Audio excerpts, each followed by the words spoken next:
Master key അക്കാദമിയുടെ online ക്ലാസ്സിലേക്ക് ഏവർക്കും സ്വാഗതം. അപ്പം ഇന്നത്തെ ക്ലാസ് എന്ന് പറയുന്നത് നമുക്ക് കഴിഞ്ഞ ഡിഗ്രി പ്രിലിംസിൻ്റെ എക്സാം അതിൽ ചോദിച്ച മലയാളം ക്വസ്റ്റ്യനും അതുമായിട്ട് ബന്ധപ്പെട്ട കാര്യങ്ങളുമാണ് പറയുന്നത്. ഓക്കെ, നമ്മൾ ക്ലാസ്സിലേക്ക് പോകാം. ഒന്നാമത്തെ ക്വസ്റ്റ്യൻ ഇതായിരുന്നു: പേര് എന്ന പദത്തിൻ്റെ പര്യായമായി വരാത്തത് ഏത്? പേര് എന്ന പദത്തിൻ്റെ പര്യായമായി വരാത്തത് ഏത്? ഓപ്ഷൻ: നാമാങ്കം, അഭിധാനം, നാമധേയം, ആഖ്യ തുടങ്ങിയവയാണ് ഓപ്ഷനായിട്ട് വന്നിരിക്കുന്നത്. നമ്മുടെ ആൻസർ എന്താണ്? നാമാങ്കമാണ്. നാമാങ്കം. നോക്കിയേ, പേര് എന്ന പദത്തിന്റെ പര്യായമായി വരാത്തത് ഏതാന്ന് ചോദിച്ചു കഴിഞ്ഞാൽ നാമാങ്കമാണ്. ബാക്കി മൂന്നെണ്ണത്തിനും അഭിധാനം എന്ന് പറഞ്ഞാലും നാമം എന്നാണ്, നാമധേയം എന്ന് പറഞ്ഞാലും നാമം എന്നാണ്, ആഖ്യ എന്ന് പറഞ്ഞാലും നാമം. നാമം എന്ന് വെച്ച് കഴിഞ്ഞാൽ എന്താ? പേര് അല്ലേ? അപ്പൊ എന്തിൻ്റെയെങ്കിലും പേരായ ശബ്ദം അതാണ് എന്തെന്ന് പറയുന്നത്? നാമം എന്ന് പറയുന്നത്. അപ്പൊ അഭിധാനം എന്ന് പറഞ്ഞു കഴിഞ്ഞാൽ നാമം, അതായത് പേര്, പേരിനെ പറയുന്നതാണ് അഭിധാനം. അതുപോലെ നാമധേയം, നാമധേയം എന്ന് വെച്ചാലും പേര്. ആഖ്യ എന്ന് പറഞ്ഞാൽ എന്താണ്? അതും പേരാണ്. ഇത് ആഖ്യൊക്കെ നമ്മൾ ഗ്രാമർ ഭാഗത്ത് പഠിക്കുന്നതാണ് കേട്ടോ. ഓക്കെ, ഇനി നാമാങ്കം എന്ന് പറഞ്ഞാൽ എന്താ? നാമാങ്കം നാമത്തിന് അംഗമായത്, അതായത് നാമത്തെ ആശ്രയിച്ച് നിൽക്കുന്ന അപൂർണ ക്രിയകളെ പറയുന്നതാണ് നാമാങ്കം. നമ്മളിത് പഠിച്ചിട്ടുണ്ട്, പേരച്ചം എന്ന് പഠിച്ചിട്ടുണ്ട്. നമ്മൾ ക്രിയ എന്ന് പറയുന്ന ഭാഗം പഠിക്കുന്ന സമയത്ത് പേരച്ചം, വിനയച്ചം ഇങ്ങനെ പഠിച്ചിട്ടുണ്ട്. അപ്പൊ പേരച്ചത്തെ പറയുന്ന പേരാണ് എന്തുവാ? നാമാങ്കം എന്ന് പറയുന്നത്. അതായത് കരഞ്ഞ കുട്ടി, കരഞ്ഞ കുട്ടി എന്ന് പറയുമ്പോൾ കുട്ടി എന്ന് പറയുന്ന നാമമാണ്. ആ നാമത്തെ ആശ്രയിച്ച് നിൽക്കുന്ന അപൂർണ ക്രിയയാണ് കരഞ്ഞ. ഇതിനെ പറയുന്ന പേരാണ് നാമാങ്കം. നാമാങ്കത്തിന് വേറൊരു പേരെന്താണ്? പേരച്ചം എന്ന് പറയും. എന്താണ്? പേരച്ചം കേട്ടോ. ഓക്കെ ആണല്ലോ. അപ്പം പേര് എന്ന പദത്തിന്റെ പര്യായമായി വരാത്ത പദം ഏതാണ്?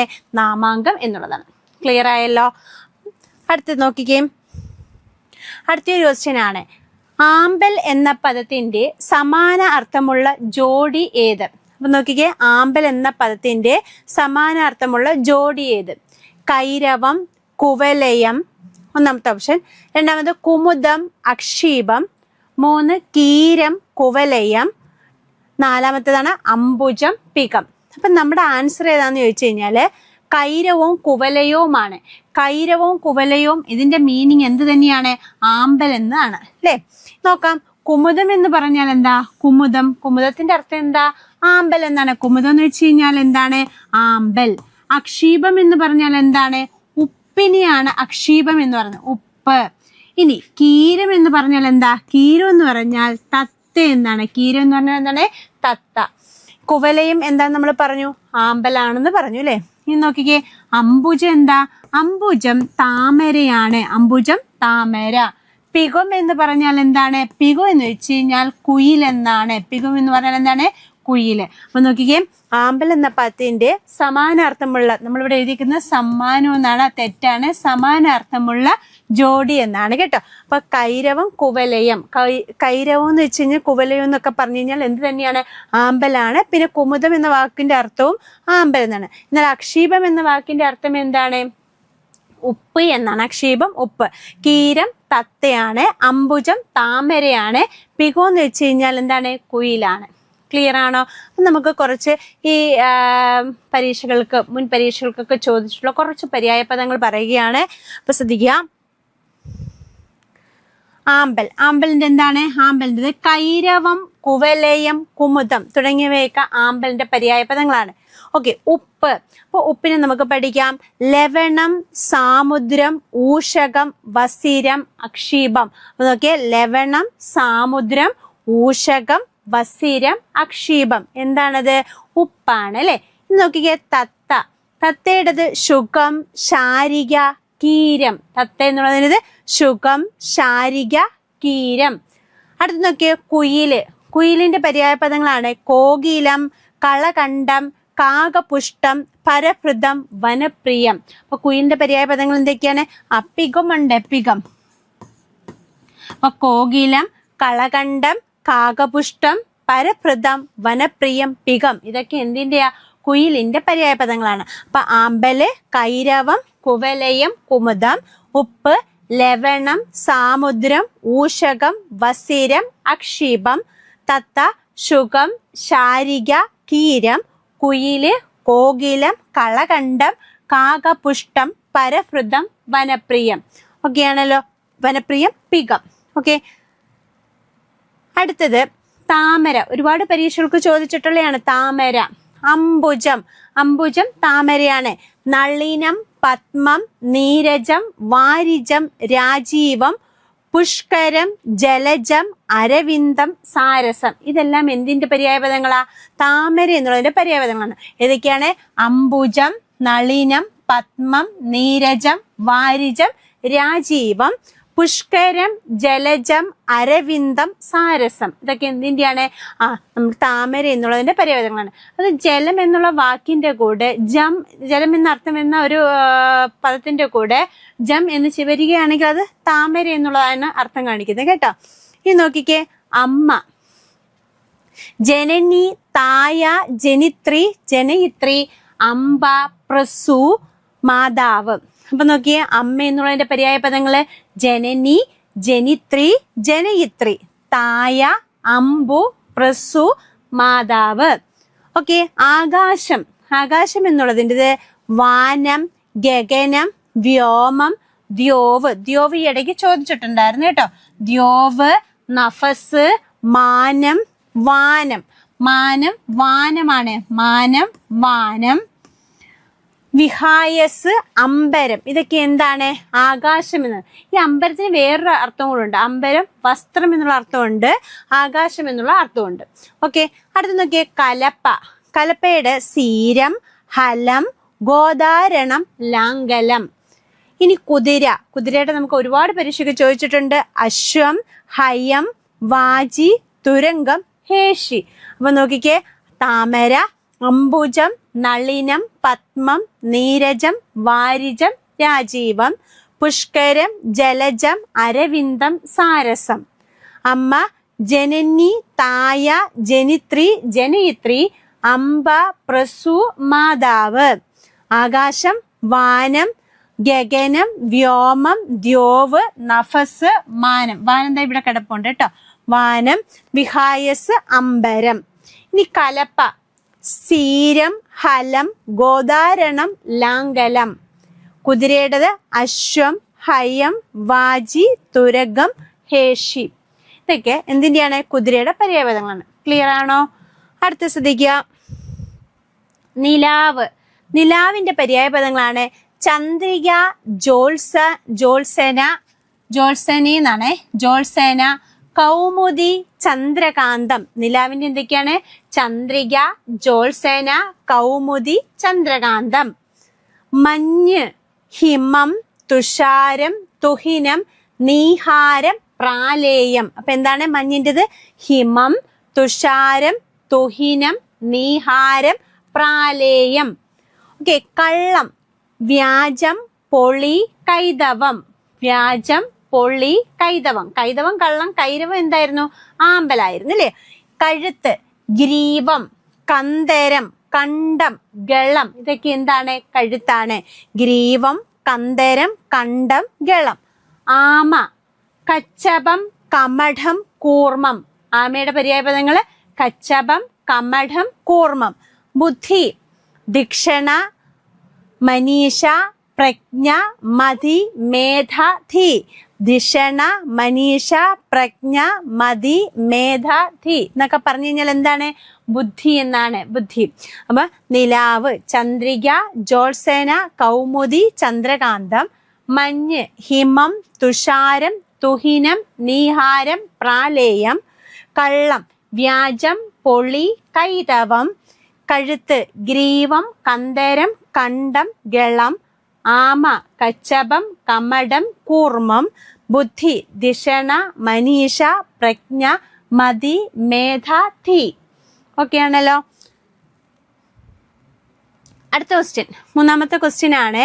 താഴെ പറയുന്നവയിൽ തെറ്റായവ തിരഞ്ഞെടുത്തെഴുതുക. താഴെ പറയുന്നവയിൽ തെറ്റായവ. നെന്മണി. നെന്മണി എങ്ങനെ പിരിച്ചെഴുതിയേക്കുന്നേ? നെല് പ്ലസ് മണി. വിണ്ടലം. വിണ പ്ലസ് സ്ഥലം. വിദ്യുത് ശക്തി. വിദ്യുത് അധികം ശക്തി. വാഗ്ദാനം. വാക് പ്ലസ് ദാനം. അപ്പൊ അവര് പറയുന്നു, ഓപ്ഷൻ തന്നിരിക്കുന്നത് എങ്ങനെയാണ്? 1 ഉം 2 ഉം തെറ്റ്. 1 ഉം 2 ഉം തെറ്റ് ആണോ? ഇനി 2ഉം 3ഉം തെറ്റ്, 2ഉം 3ഉം തെറ്റെന്ന് പറയുന്നു.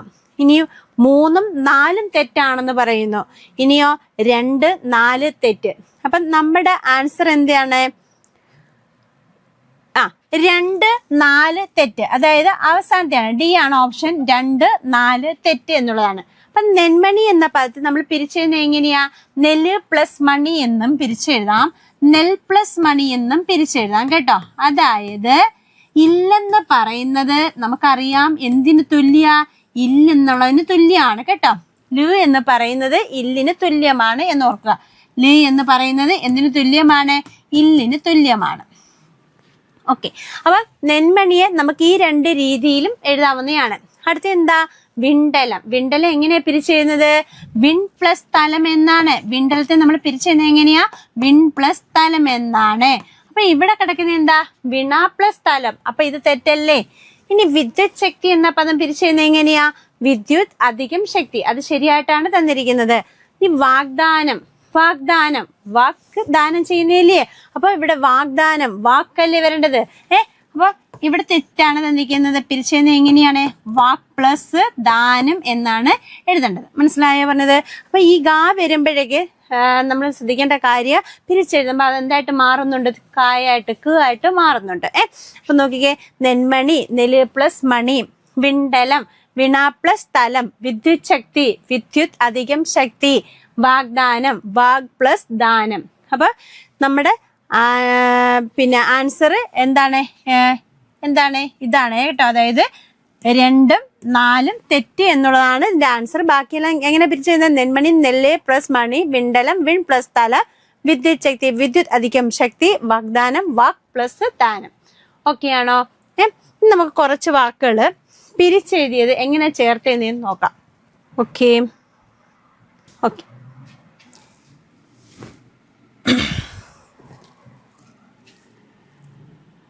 അതായത് താങ്കൾ എന്ന് പറയുന്ന പദം എങ്ങനെയാണ് നമ്മൾ പിരിച്ചിരുന്നത്? താങ്കള്, താൻ പ്ലസ് കൾ എന്നാണ്. താൻ പ്ലസ് കൾ എന്നാണ് പിരിച്ചെഴുതുന്നത്. താൻ പ്ലസ് കള്ള്. നിങ്ങൾ എന്ന് പറയുന്ന പദം എങ്ങനെയാ പിരിച്ചെഴുതുന്നത്? നിങ്ങൾ. നിങ്ങൾ എങ്ങനെയാ പിരിച്ചെഴുതുന്നത്? നിൻ പ്ലസ് കൾ എന്നാണ്. നിങ്ങൾ എങ്ങനെയാണ് പിരിച്ചെഴുതുന്നത്? നിൻ പ്ലസ് കൾ എന്നാണ് പിരിച്ചെഴുതുന്നത്, ഇല്ലയോ? ഓക്കെ, പെങ്ങൾ. പെങ്ങൾ എന്ന് പറയുന്ന പദം എങ്ങനെ പിരിച്ചെഴുതും? പെങ്ങൾ, പെൺ പ്ലസ് കള്ള്. ഇങ്ങനെയാണ് പെൺ പ്ലസ് കൾ എന്നാണ് പിരിച്ചെഴുതുന്നത്. അപ്പൊ താങ്കൾ എങ്ങനെയാണ്? താൻ പ്ലസ് കള്ള്, നിങ്ങൾ നിൻ പ്ലസ് കള്ള്, പെങ്ങൾ പെൺ പ്ലസ് കള്ള്. ഓക്കെ, ഇനി നോക്കിക്കേ, തണ്ടാർ. തണ്ടാർ എന്ന് പറയുന്ന പദം നമ്മൾ പിരിച്ചെഴുതുകയാണ്. തണ്ടാർ എങ്ങനെ പിരിച്ചെഴുതാം? തൺ പ്ലസ് താർ എന്നാണ് പിരിച്ചെഴുതുന്നത്. തണ്ടാർ എങ്ങനെയാണ് പിരിച്ചെഴുതുന്നത്? തൺ പ്ലസ് താറ്. ഓക്കെ, അതുപോലെ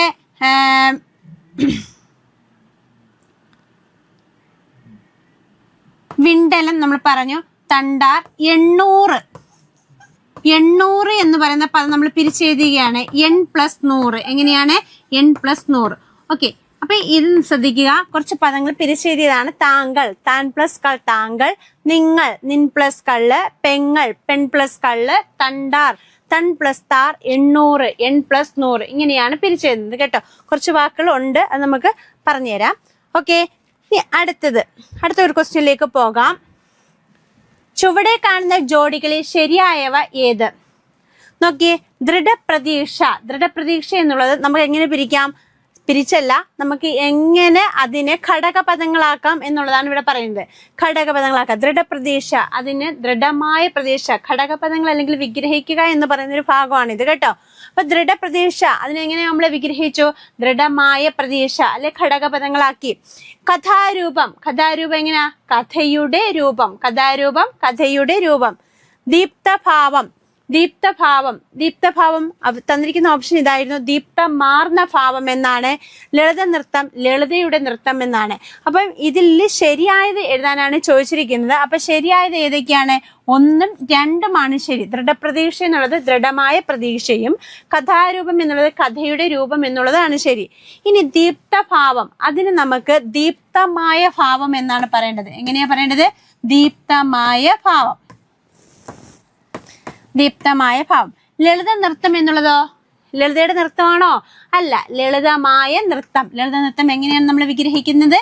ലളിതമായ നൃത്തം എന്നാണ്. മനസ്സിലാവുന്നുണ്ടോ? ഇനി നമുക്ക് കുറച്ച് വാക്കുകൾ ഘടകപദങ്ങളാക്കാനുള്ളതുണ്ട്.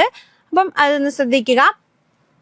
സോൽക്കണ്ഠം. സോൽക്കണ്ഠം എന്ന പദം നമ്മൾ എങ്ങനെ വിഗ്രഹിക്കുന്നു വെച്ച് കഴിഞ്ഞാൽ ഉത്കണ്ഠയോട് കൂടി സോൽക്കണ്ഠം. അപ്പം സോൽക്കണ്ഠം ഉത്കണ്ഠയോട് കൂടി. യഥേഷ്ടമാണെങ്കിലോ ഇഷ്ടം പോലെ. അപ്പൊ സസന്തോഷം എങ്ങനെ വിഗ്രഹിക്കും? സസന്തോഷം, സന്തോഷത്തോടു കൂടി. സസന്തോഷം, സന്തോഷത്തോടു കൂടി. സവിനയം, സവിനയം എങ്ങനാ? വിനയത്തോടു കൂടി അല്ലെ? സാദരം, സാദരം ആദരവോടുകൂടി.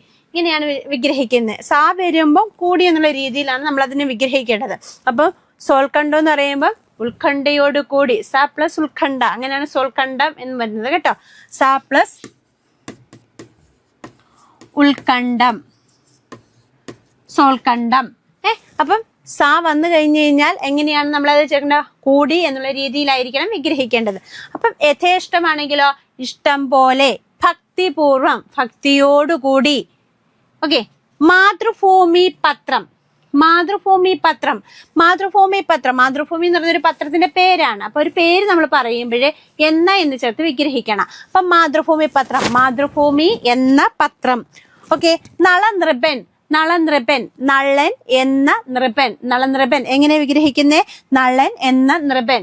കലാസ്വാദനം, കലയുടെ ആസ്വാദനം. കലാസ്വാദനം, കലയുടെ ആസ്വാദനം. ഓക്കെ. അടുത്ത ശ്രദ്ധിക്കാം. ദേഹാധ്വാനം. ദേഹം കൊണ്ടുള്ള അധ്വാനമാണ് ദേഹാധ്വാനം. പ്രഭാപൂരം, പ്രഭയുടെ പൂരം. പ്രഭാപൂരം, പ്രഭയുടെ പൂരം. തലവേദന. തലവേദന ഒരുപാട് പരീക്ഷയ്ക്ക് നമുക്ക് ചോദിച്ചിട്ടുള്ളൊരു വേടാണ്. തലയിലെ വേദന. തലവേദന എങ്ങനെ വിഗ്രഹിക്കുന്നത്? തലയിലെ വേദന. പ്രിയജന വിരഹം. പ്രിയജന വിരഹം വിഗ്രഹിക്കുന്നത് എങ്ങനെയാ? പ്രിയജനത്തിന്റെ വിരഹം. പ്രിയജനത്തിന്റെ വിരഹം. ഇത് നമ്മുടെ ഒരു പരീക്ഷയ്ക്ക് ചോദിച്ചായിരുന്നു കേട്ടോ. അപ്പൊ ജനങ്ങളുടെ വിരഹം എന്നാണ് ഏറ്റവും അനുയോജ്യം കേട്ടോ. പ്രിയജന വിരഹം വിഗ്രഹിക്കുന്നത് പ്രിയജനങ്ങളുടെ വിരഹം എന്നാണ്. പ്രിയജനത്തിന്റെ വിരഹം എന്ന് അന്ന് ഓപ്ഷൻ ഉണ്ടായിരുന്നു. അപ്പൊ കറക്റ്റ് ആയിട്ട് വരുന്ന പ്രിയജനങ്ങളുടെ വിരഹം എന്നാണ് കേട്ടോ. ജനങ്ങളുടെ. ഓക്കെ, ശ്രദ്ധിച്ചോണേ. പ്രിയജന വിരഹം വിഗ്രഹിക്കുന്നത് എങ്ങനെയാണ്? പ്രിയജനങ്ങളുടെ വിരഹം. ഓക്കെ. വഴിയമ്പലം. വഴിയമ്പലം, വഴിയിലെ അമ്പലമാണ്. വഴിയമ്പലം, വഴിയിലെ അമ്പലം. വേഴാമ്പൽ പക്ഷി. വേഴാമ്പൽ എന്ന പക്ഷി. വേഴാമ്പൽ പക്ഷി എങ്ങനെ വിഗ്രഹിക്കുന്നേ? വേഴാമ്പൽ എന്ന പക്ഷി. ഓക്കെ. അപ്പൊ നോക്കിയാൽ ദേഹാധ്വാനം, ദേഹം കൊണ്ടുള്ള അധ്വാനം. പ്രഭാപൂരം, പ്രഭയുടെ പൂരം. തലവേദന, തലയിലെ വേദന. പ്രിയജന വിരഹം, പ്രിയജനങ്ങളുടെ വിരഹം. വഴിയമ്പലം, വഴിയിലെ അമ്പലം. വേഴാമ്പൽ പക്ഷി, വേഴാമ്പൽ എന്ന പക്ഷി. ക്ലിയർ ആയല്ലോ? അപ്പൊ അടുത്ത നോക്കാം. വേദശാസ്ത്രാദികൾ. വേദശാസ്ത്രാദികൾ എന്തെങ്ങനെ വിഗ്രഹിക്കുന്നേ? വേദം, ശാസ്ത്രം ആദിയായവ. കുരുവംശജാതന്മാർ. കുരുവംശത്തിൽ ജാതന്മാർ. കുരുവംശജാതന്മാർ വിഗ്രഹിക്കുന്നത് എങ്ങനെയാ? കുരുവംശത്തിൽ ജാതന്മാർ. യുഗപ്പിറവി. യുഗത്തിന്റെ പിറവി. യുഗപ്പിറവി, യുഗത്തിന്റെ പിറവി. പാദാരവിന്ദം. പാദമാകുന്ന അരവിന്ദം. പാദാരവിന്ദം, പാദമാകുന്ന അരവിന്ദം. നീലരാത്രി. നീലയായ രാത്രി. നീലരാത്രി, നീലയായ രാത്രി. ഹൃദയതാളം. ഹൃദയത്തിന്റെ താളം. ഹൃദയതാളം, ഹൃദയത്തിന്റെ താളം. ശില്പജ്ഞർ. ശില്പവിദ്യയിൽ ജ്ഞാനമുള്ളവർ. ശില്പജ്ഞർ, ശില്പവിദ്യയിൽ ജ്ഞാനമുള്ളവർ. വിശ്വവിദ്യാലയം. വിദ്യാലയം, വിശ്വവിദ്യാലയം.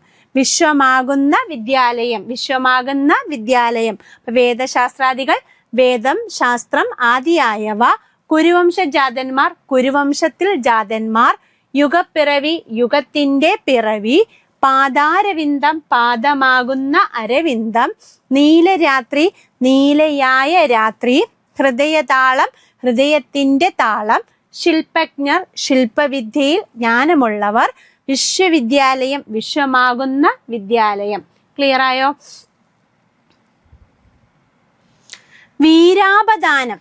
വീരാപദാനം, വീരന്മാരെ കുറിച്ചുള്ള അപദാനം. അപദാനം എന്ന് വെച്ച് കഴിഞ്ഞാൽ കീർത്തി എന്നാണ് കേട്ടോ. അപ്പൊ വീരന്മാരെ കുറിച്ചുള്ള അപദാനം. അപദാനം.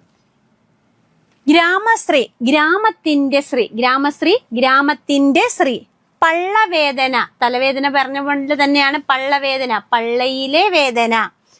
യോഗസ്ഥലം, യോഗം നടക്കുന്ന സ്ഥലം, യോഗസ്ഥലം, യോഗം നടക്കുന്ന സ്ഥലം.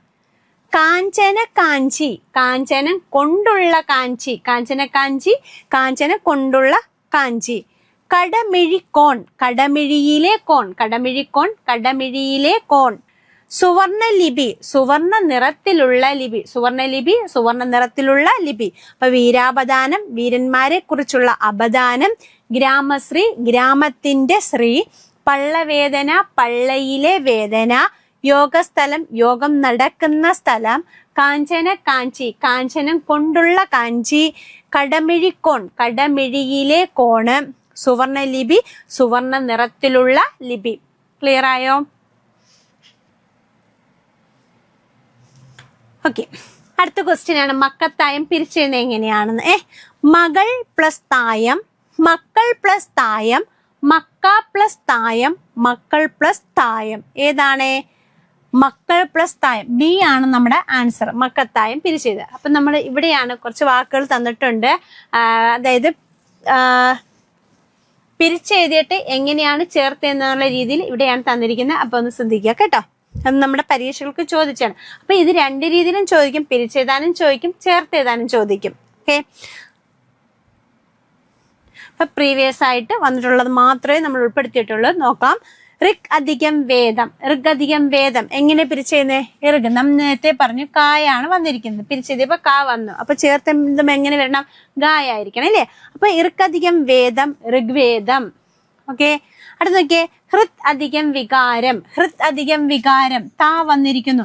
ഈ താ വന്നു കഴിഞ്ഞു കഴിഞ്ഞാല് അത് ദായായിട്ട് വരുവാണ്. അപ്പൊ ഹൃദധികം വികാരം, അതെങ്ങനെ ചേർത്തെഴുതാം? ഹൃദ്വികാരം. തിരിച്ചു ഇങ്ങനെ ചോദിക്കുവേ, ഹൃദ്വികാരം എങ്ങനെ പിരിച്ചെഴുതുന്നതെന്നും ചോദിക്കും. അപ്പൊ ഈ രണ്ട് രീതി നിങ്ങൾ അറിഞ്ഞിരിക്കണം കേട്ടോ. പിന്നീട് പദശുദ്ധിയിൽ കയറി ഈ വാക്കുകൾ ചോദിക്കാറുണ്ട്. ഓക്കെ, അപ്പൊ ഈ 3 മാർക്കോളം ക്വസ്റ്റ്യൻ കിട്ടുന്ന അതാണ്. അതായത് 3 മാർക്കോളം നമുക്ക് കിട്ടുന്ന ഒരു ഭാഗമാണ് ഇത്. അതായത് പിരിച്ചെഴുതാൻ ചോദിക്കാറുണ്ട്, ചേർത്തെഴുതാൻ ചോദിക്കാറുണ്ട്, പദശുദ്ധി ചോദിക്കാറുണ്ട്. പദശുദ്ധിയിൽ ഈ വാക്കുകളൊക്കെ കയറി ഇങ്ങനെ വരാറുണ്ട്. പിന്നെ ചിലപ്പോൾ ഈ വാക്കുകൾ തന്നിട്ട് പിരിച്ചെഴുതാനായിരിക്കും ചോദിക്കുന്നത്, ചിലപ്പോൾ പിരിച്ചു തന്നിട്ട് ചേർത്തെഴുതാനാണ് ചോദിക്കുന്നത്. ഓക്കെ, നമ്മള് ഇപ്പം പിരിച്ചു തന്നിട്ട് അത് ചേർത്തെഴുതാനാണ് പറയുന്നത്. അപ്പൊ ഋഗധികം വേദം, ഋഗ്വേദം. ഹൃദധികം വികാരം, ഹൃദ്വികാരം. പൊന്നധികം കുടം. പൊൻ വന്ന് ഇന്ന അവിടെ വന്ന് ഇൻ വരുമ്പോഴേ ഇവിടെ ഇല്ലായിട്ട് മാറും. ഇനി ഇവിടെ ഇല്ല വരുന്നെങ്കിലോ ഇന്നായിട്ട് വരും കേട്ടോ. അപ്പൊ അത് രണ്ടും അങ്ങോട്ടും ഇങ്ങോട്ടും മാറും എന്നുള്ളത് ഓർത്തിരിക്കണം. അപ്പൊ പൊന്നധികം കുടം, പൊൽക്കുടം. ഓക്കെ, വാക് അധികം അർത്ഥം. വാക് കാ വന്നു. അപ്പൊ നമുക്കറിയാം എന്ത് വരും? ഗായല്ലേ വരുന്നത്. വാക് പ്ലസ് അർത്ഥം, വാഗർത്ഥം. ഉത് അധികം നമ്രമാണ്, ഉന്നമ്രം. ഉത് അധികം നമ്രം, ഉന്നമ്രം. ശരത് അധികം ചന്ദ്രൻ, ശരത്ചന്ദ്രൻ. ശരത് അധികം ചന്ദ്രൻ, ശരത്ചന്ദ്രൻ. ഓക്കെ, അപ്പം ഋഗ്വേദം എങ്ങനെ പിരിച്ചേക്കുന്നത്? ഋഗ് അധികം വേദം എന്നാണ്. ഹൃദ്വികാരം പിരിച്ചെഴുതിയിരിക്കുന്നത് ഹൃദധികം വികാരം. പൊൽക്കുടം, പൊന്നധികം കുടം. വാഗർത്ഥം, വാക് പ്ലസ് അർത്ഥം, ഉന്നമ്രം, ഉത് പ്ലസ് നമ്രം. ശരത്ചന്ദ്രൻ, ശരത്ത് പ്ലസ് ചന്ദ്രൻ. രണ്ട് രീതിയിലും അറിഞ്ഞിരിക്കണം കേട്ടോ. അടുത്ത് നോക്കിയേ. സമ്പത്ത് അധികം ലബ്ധി. ചേർത്ത് എഴുതുന്നത് എങ്ങനെയാ? സമ്പത്ത് ലബ്ധി. ദാ വന്നു, ഇവിടെ വന്നപ്പോ ചേർത്ത് എഴുതിയപ്പോ ദായായിട്ട് മാറി. കണ്ട, സമ്പത്ത് ലബ്ധി. ഉന്മുഖം. ഉന്മുഖം പിരിച്ചെഴുതിയത് ഉത്ത് പ്ലസ് മുഖം എന്നാണ്. അത് ചേർത്ത് എഴുതുമ്പോൾ ഉന്മുഖം എന്നാണ്. ഉത് പ്ലസ് മുഖം, ഉന്മുഖം. തുഴ പ്ലസ് ആൻ, തുഴയാൻ. തുഴ പ്ലസ് ആൻ എന്താണ്? തുഴയാൻ. തൺ പ്ലസ് താർ, തണ്ടാർ. നേരത്തെ നമ്മൾ പറഞ്ഞു തൺ പ്ലസ് താറ്, തണ്ടാർ. ഈ പ്ലസ് ഇടം, ഇവിടം. ഈ പ്ലസ് ഇടം, ഇവിടം. നി അധികം ഈശ്വരൻ, നിരീശ്വരൻ. നി അധികം ഈശ്വരൻ, നിരീശ്വരൻ. വാക് അധികം അതീതം, വാഗതീതം. വാക് പ്ലസ് അതീതം, വാഗതീതം. ഓക്കെ, സമ്പത്ത് അധികം ലബ്ധി, സമ്പത്ത് ലബ്ധി. ഉത് അധികം മുഖം, ഉന്മുഖം. തുഴ plus an, തുഴയാൻ. തൺ plus Thar, Thandar. ഈ പ്ലസ് ഇടം, ഇവിടം. നി അധികം ഈശ്വരൻ, നിരീശ്വരൻ. വാക് പ്ലസ് അതീതമാണ്, വാഗതീതം. തിരിച്ചും ഓർത്തിരിക്കണം. സമ്പത്ത് ലബ്ധി പിരിച്ചെഴുതുന്നത് എങ്ങനെയാ? സമ്പത്ത് പ്ലസ് ലബ്ധി. ഉന്മുഖം, ഉത് പ്ലസ് മുഖം. തുഴയാൻ, തുഴ പ്ലസ് ആൻ. തണ്ടാർ, തൺ പ്ലസ് താറ്. ഇവിടം, ഈ പ്ലസ് ഇടം. നിരീശ്വരൻ, നീ അധികം ഈശ്വരൻ. വാഗതീതം, വാക് പ്ലസ് അതീതം. ക്ലിയർ ആയല്ലോ? അടുത്ത പൊൻതിടമ്പ്. പൊൻ നോക്കിയേ, പൊൻ പ്ലസ് തിടമ്പാണ് പൊൽത്തിടമ്പ്. കണ്ടോ, പൊൽത്തിടമ്പ്. അപ്പൊ പൊൽത്തിടമ്പ് എന്ന് ചോദിക്കുമ്പോൾ ഇവിടെ പൊൻ അധികം തിടമ്പ്. ഓക്കെ. അടുത്ത നോക്കിയേ, തുലാം അധികം ഇന്റെ, തുലാത്തിന്റെ. തുലാം അധികം ഇന്റെ, തുലാത്തിന്റെ. മരം അധികം കൊമ്പ്, മരക്കൊമ്പ്. മരം അധികം കൊമ്പ്, മരക്കൊമ്പ്. തഥ അധികമേവ, തഥൈവ. തഥ അധികമേവ, തഥൈവ. തജ്ജീവിതം എങ്ങനെ പിരിച്ചെഴുതിയേക്കുന്നേ? തത് പ്ലസ് ജീവിതം, തജ്ജീവിതം. തിരിച്ച് തത് പ്ലസ് ജീവിതം ചേർത്ത് എഴുതുമ്പോ എങ്ങനെ വരും? തജ്ജീവിതം എന്ന് വരും അല്ലെ.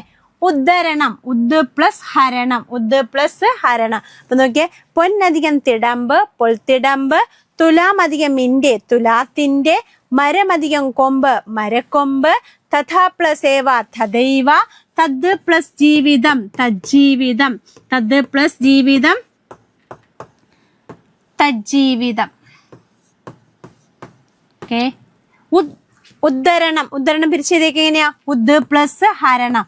ഉദ് പ്ലസ് ഹരണമാണ് എന്തെന്ന് പറയുന്നത്? ഉദ്ധരണം.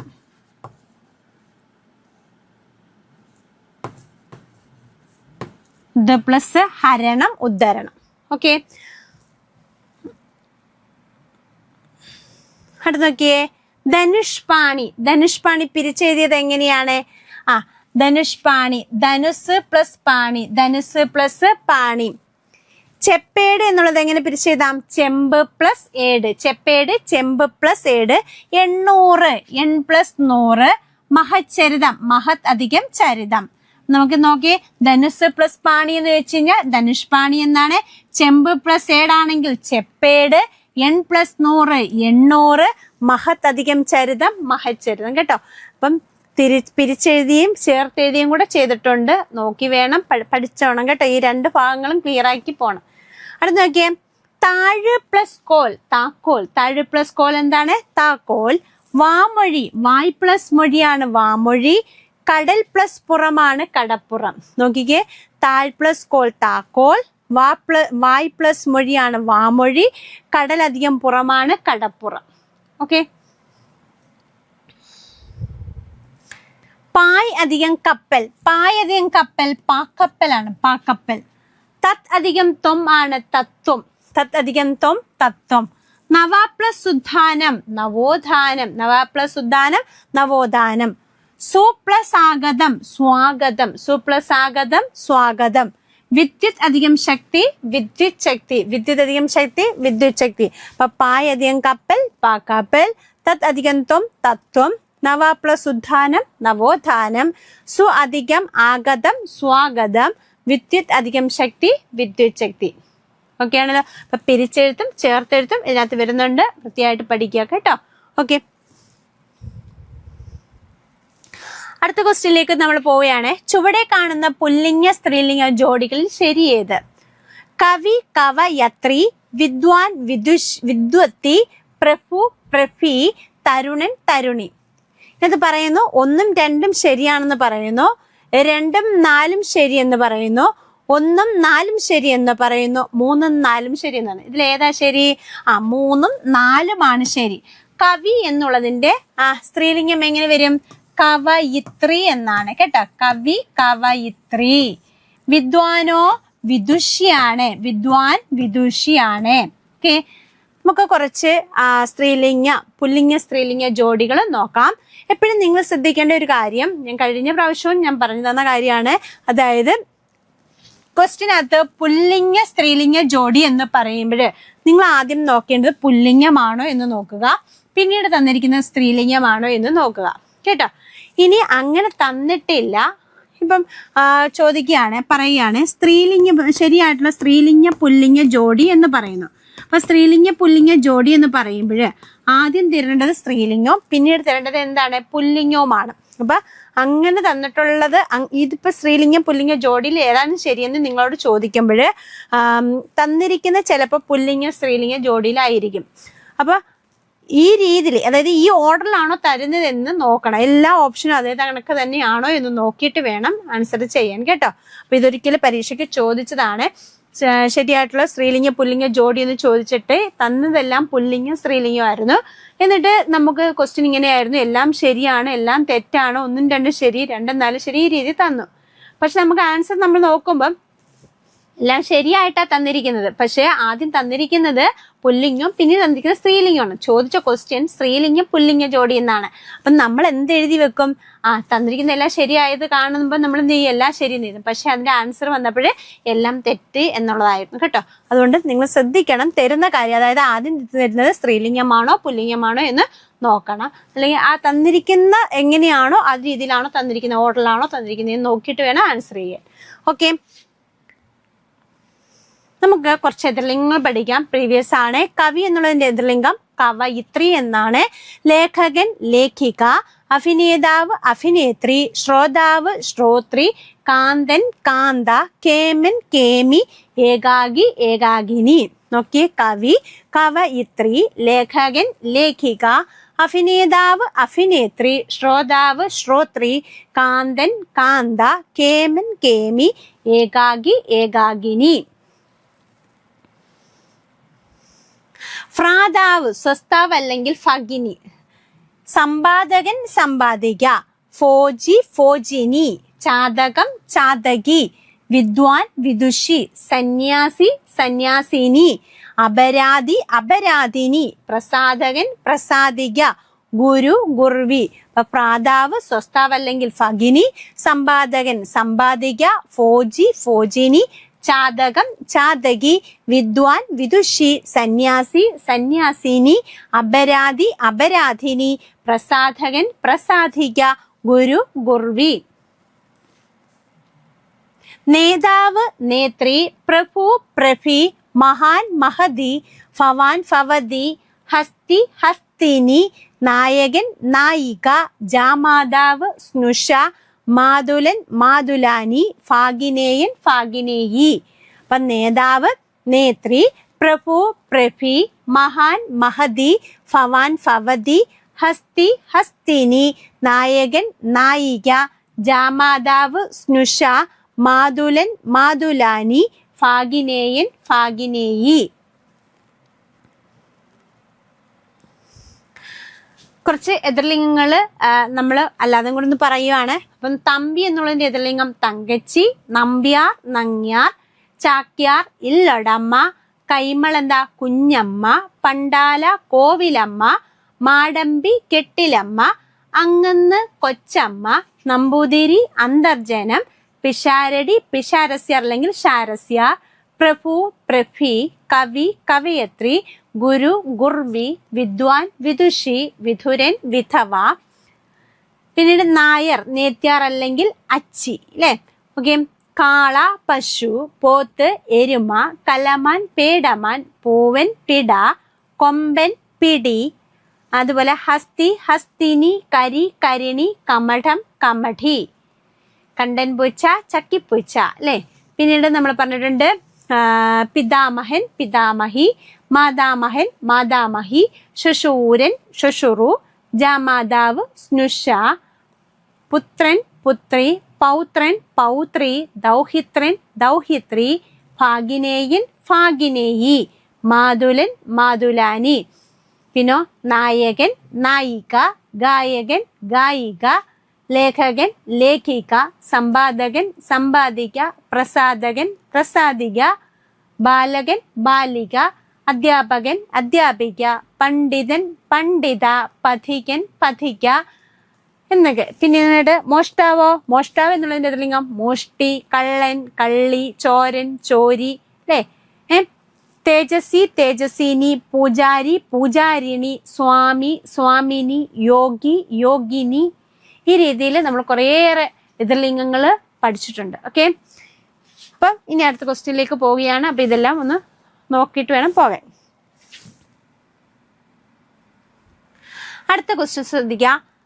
വെള്ളി കൊണ്ടുള്ള എന്നർത്ഥം വരുന്ന ഒറ്റപ്പദം ഏതാണെന്നാണ് ചോദിച്ചിരിക്കുന്നത്. അപ്പൊ വെള്ളി കൊണ്ടുള്ള എന്നുള്ളതിന് രചനം, രാജതം, രജാതം, രൈജതം. നമ്മുടെ ആൻസർ എന്താ വരേണ്ടത്? രൈജതം എന്നാണ്. ഇനി രാജതം എന്ന് പറഞ്ഞാലും വെള്ളി കൊണ്ടുള്ള എന്നുള്ള അർത്ഥമാണ്. ഇവിടെ ചോദിച്ചിരിക്കുന്ന ഒറ്റപ്പദം ഏതാണെന്ന് ചോദിച്ചിരിക്കുന്നത്, ഒറ്റപ്പദം ചോദിക്കുമ്പോൾ നമുക്ക് രൈജതമാണ് ശരിയായിട്ട് എടുക്കാൻ പറ്റുന്നത്. അപ്പൊ ഈ രണ്ട് മീനിങ്ങും, അതായത് രാജതം എന്നതിന്റെ അർത്ഥം എന്താന്ന് വെച്ച് കഴിഞ്ഞാൽ വെള്ളി കൊണ്ടുള്ള എന്നുള്ള ആഭരണങ്ങളെയാണ് എന്ന് പറയുന്നത് രാജതം എന്ന് പറയുന്നത്. വെള്ളി കൊണ്ടുള്ള എന്നാണ് അതിന്റെ അർത്ഥം. രൈജതമാണ് ഒറ്റപ്പദമായിട്ട് വരുന്നത് കേട്ടോ. ഓക്കെ, നമുക്ക് കുറച്ച് ഒറ്റപ്പദങ്ങളും നോക്കാം. തേജസ്സിനെ സംബന്ധിച്ചത് തൈജസം. അപ്പം വെള്ളി കൊണ്ടുള്ള എന്നുള്ളത് രൈജതം എന്ന് പറഞ്ഞില്ലേ, അതുപോലെ തേജസ്സിനെ സംബന്ധിച്ചത് തൈജസം, വ്യക്തിയെ സംബന്ധിച്ചത് വൈയക്തികം, ദ്വീപിൽ ജനിച്ചവൻ ദ്വൈപായനൻ, ദ്വീപിൽ ജനിച്ചവൻ ദ്വൈപായനൻ, നരകത്തിലെ നദി വൈതരണി, നരകത്തിലെ നദി വൈതരണി, നിമിഷത്തെ സംബന്ധിച്ചത് നൈമിഷികം, നിമിഷത്തെ സംബന്ധിച്ചത് നൈമിഷികം, നീതിയെ സംബന്ധിച്ചത് നൈതികം, ന്യായശാസ്ത്രം പഠിച്ചവൻ നൈയാമികൻ, ന്യായശാസ്ത്രം പഠിച്ചവൻ നൈയാമികൻ. അപ്പൊ തേജസ്സിനെ സംബന്ധിച്ചത് തൈജസം, വ്യക്തിയെ സംബന്ധിച്ചത് വൈയക്തികം, ദ്വീപിൽ ജനിച്ചവൻ ദ്വൈപായനൻ, നരകത്തിലെ നദി വൈതരണി, നിമിഷത്തെ സംബന്ധിച്ചത് നൈമിഷികം, നീതിയെ സംബന്ധിച്ചത് നൈതികം, ന്യായശാസ്ത്രം പഠിച്ചവൻ നൈയാമികൻ. ന്യായശാസ്ത്രം പഠിച്ചവൻ ഒറ്റപ്പദം എന്താ? നൈയാമികൻ. വിവിധമായ അവസ്ഥ വൈവിധ്യം, വിപുലമായ അവസ്ഥ വൈപുല്യം, ശിഥിലമായ അവസ്ഥ ശൈഥില്യം, നിർമ്മലമായ അവസ്ഥ നൈർമല്യം. വ്യാപാരാദികളിൽ പ്രവേശിക്കുന്നവൻ വൈശ്യൻ, വ്യാകരണം അറിയുന്നവൻ വൈയാകരണൻ, വേദത്തെ സംബന്ധിച്ചത് വൈദികം. അപ്പൊ വിവിധമായ അവസ്ഥ വൈവിധ്യം, വിപുലമായ അവസ്ഥ വൈപുല്യം, ശിഥിലമായ അവസ്ഥ ശൈഥില്യം, നിർമ്മലമായ അവസ്ഥ നൈർമല്യം. വ്യാപാരാദികളിൽ പ്രവേശിക്കുന്നവൻ വൈശ്യൻ, വ്യാകരണം അറിയുന്നവൻ വൈയാകരണൻ, വേദത്തെ സംബന്ധിച്ചത് വൈദികം. വേദജ്ഞാനമുള്ളവൻ, വേദജ്ഞാനമുള്ളവൻ ആരാ? വൈദികൻ. വീരസേനന്റെ പുത്രൻ, വീരസേനനാണ് ഇവിടെ, വീരസേനന്റെ പുത്രൻ, വീരസേനന്റെ പുത്രൻ വൈരസേനി. വിജയഘോഷയാത്ര ജൈത്രയാത്ര, വിവാഹത്തെ സംബന്ധിച്ചത് വൈവാഹികം, വിദേശത്തെ സംബന്ധിച്ചത് വൈദേശികം, വികാരത്തെ സംബന്ധിച്ചത് വൈകാരികം, വിജ്ഞാനത്തെ സംബന്ധിച്ചതോ വൈജ്ഞാനികം. കേട്ടോ, വിജ്ഞാനത്തെ സംബന്ധിച്ചത് എന്താണ്? വിജ്ഞാനത്തെ സംബന്ധിച്ചത് വൈജ്ഞാനികം. ശ്രദ്ധിക്കുക, വിവാഹത്തെ സംബന്ധിച്ചത് വൈവാഹികം, വിദേശത്തെ സംബന്ധിച്ചത് വൈദേശികം, വികാരത്തെ സംബന്ധിച്ചത് വൈകാരികം, വിജ്ഞാനത്തെ സംബന്ധിച്ചത് വൈജ്ഞാനികം. ശിശുവിന്റെ അവസ്ഥ, ശിശുവിന്റെ അവസ്ഥ എന്താണ്? ശിശുവിന്റെ അവസ്ഥ ശൈശവമാണ്. ശിശുവിന്റെ അവസ്ഥ എന്താണ്? ശൈശവം. സ്ത്രീകളെ ദുഷിപ്പിക്കുന്നവൻ ദർശകൻ, സ്ത്രീകളെ ദുഷിപ്പിക്കുന്നവൻ ദർശകൻ. അന്യദേശക്കാരൻ പരദേശി. ഒരേ ചിന്തയിൽ മാത്രം മുഴുകിയിരിക്കുന്നവൻ, ഒരേ ചിന്തയിൽ മാത്രം മുഴുകിയിരിക്കുന്നവൻ ധ്യാനശീലൻ. ഒരേ ചിന്തയിൽ മാത്രം മുഴുകിയിരിക്കുന്നു. ധ്യാനശീലൻ, ധ്യാന നിമഗ്നൻ എന്നൊക്കെ പറയാം കേട്ടോ. ധ്യാനശീലൻ അല്ലെങ്കിൽ ധ്യാന നിമഗ്നൻ, അതായത് ആ ഒരു ചിന്ത, ധ്യാനത്തിൽ മാത്രം മുഴുകിയിരിക്കുന്ന ആളിനെ പറയുന്നതാണ് ധ്യാന നിമഗ്നൻ എന്നും ധ്യാനശീലൻ എന്നൊക്കെ പറയാറുണ്ട്. ഓക്കെ, കുലം ദുഷിപ്പിക്കുന്നവൻ കുലപാംസനൻ. കുലം ദുഷിപ്പിക്കുന്നവൻ ആരാണ്? കുലപാംസകൻ, കുലപാംസനൻ. ഒരേ ചിന്തയിൽ മാത്രം മുഴുകിയിരിക്കുന്ന ധ്യാനശീലൻ. ധ്യാനത്തിൽ മുഴുകിയിരിക്കുന്നവനാണ് ധ്യാന നിമഗ്നൻ. കേട്ടോ, ധ്യാനത്തിൽ മുഴുകിയിരിക്കുന്നവൻ.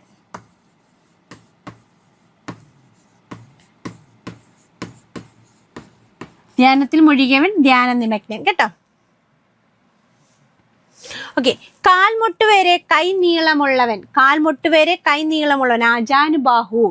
യുദ്ധം ചെയ്ത് തളർന്നവനാണ് യുദ്ധശ്രാന്തൻ, യുദ്ധം ചെയ്ത് തളർന്നവൻ യുദ്ധശ്രാന്തൻ. അപ്പൊ നോക്കിയാ, സ്ത്രീകളെ ദുഷിപ്പിക്കുന്നവൻ ദർശകൻ, അന്യദേശക്കാരൻ പരദേശി, ഒരേ ചിന്തയിൽ മാത്രം മുഴുകിയിരിക്കുന്നവൻ ധ്യാനശീലൻ, അതുപോലെ ധ്യാനത്തിൽ മുഴുകിയവൻ ധ്യാന നിമഗ്നൻ.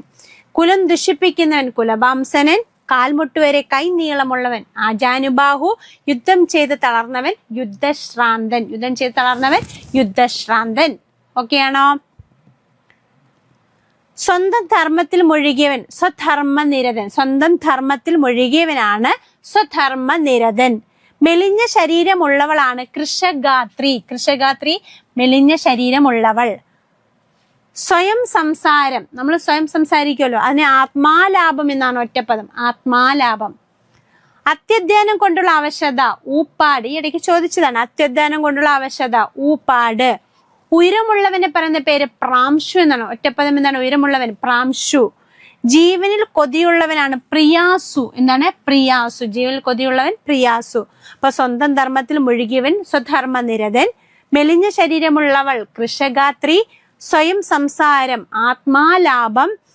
അത്യധ്വാനം കൊണ്ടുള്ള അവശത ഊപ്പാട്. ഉയരമുള്ളവൻ പ്രാംശു. ജീവനിൽ കൊതിയുള്ളവൻ പ്രിയാസു. ഓക്കെയാണോ? അടുത്ത പതിവ്രത എന്ന അർത്ഥം വരുന്ന ശരിയായ രൂപം ഏതാണെന്ന് നോക്കിക്കേ. സ്വാധി എന്നുള്ള പദം പലതരത്തിൽ എഴുതിയതാണ്. അപ്പം ഇതാണ് ശരി, സ്വാധി. നമ്മുടെ പദശുദ്ധി എന്ന് പറയുന്ന ഒരു മേഖല, ആ ഒരു മേഖലയായിട്ട് ബന്ധപ്പെട്ട ഒരു ക്വസ്റ്റ്യൻ ആണ് ഈ വന്നിരിക്കുന്നത്. നമ്മൾക്ക് ഒരുപാട് വാക്കുകൾ മുന്നുള്ള ക്ലാസ്സുകളിലൊക്കെ എടുത്തു തന്നിട്ടുണ്ട്. അപ്പം ഇമ്പോർട്ടൻ്റ് ആയിട്ടുള്ള വാക്കാണ് കവയിത്രി, എഴുതുന്നത് ഇങ്ങനെയാണ്. അതുപോലെ വിദ്യുത് ശക്തി നമ്മൾ അതിനകത്ത് തന്നിട്ടുള്ളതായത് കൊണ്ടാണ് വീണ്ടും പറയാഞ്ഞത് കേട്ടോ.